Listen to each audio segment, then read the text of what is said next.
Have you ever felt overwhelmed by things outside of your control? Or wondered if there's a better way to navigate life's chaos without losing your sense of calm? If so, you're not alone. And you're not the first to ask these questions. In fact, thousands of years ago, people were wrestling with the exact same issues. Their solution? A philosophy called Stoicism. Stoicism is an ancient philosophy that originated in Greece around 300 BCE and later flourished in Rome. At its core, Stoicism is a practical guide to living a good life. It teaches us how to focus on what we can control, let go of what we can't, and align our actions with our values. The story of Stoicism begins with a man named Zeno of Citium. Zeno wasn't a philosopher at first. He was a merchant. One day, while sailing the Mediterranean, his ship sank, and he lost everything. But instead of despairing, Zeno wandered into Athens and stumbled upon a bookshop. There he began reading about philosophy. Inspired, he studied under various philosophers and eventually founded his own school. Zeno's school met at a place called the Stoa Poikile, the painted porch.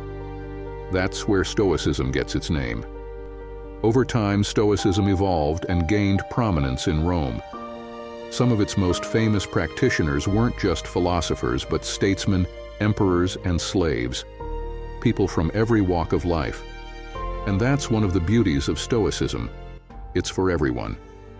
Key figures in Stoicism. To understand Stoicism, let's meet its three most influential figures: Marcus Aurelius, Seneca, and Epictetus. Marcus Aurelius was a Roman emperor, but you might also call him the world's first self-help author. His personal journal, Meditations, was never meant for publication, yet it's become one of the most celebrated works of philosophy. In it, Marcus reflects on how to stay virtuous and composed, even when surrounded by corruption and chaos. Then there's Seneca, a Roman statesman and playwright. Seneca's letters and essays are full of practical advice, like how to deal with anxiety, wealth, and even death.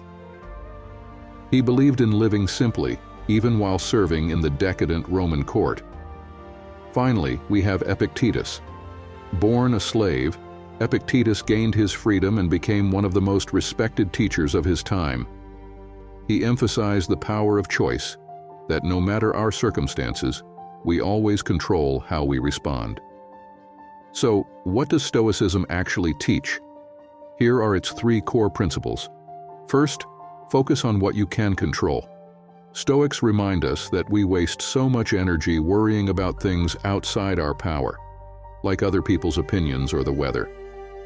Instead, they encourage us to direct our energy toward our own thoughts, actions, and choices. Second, practice virtue. For the Stoics, living a good life isn't about wealth or fame. It's about cultivating virtues like courage, justice, and wisdom. These are what truly matter.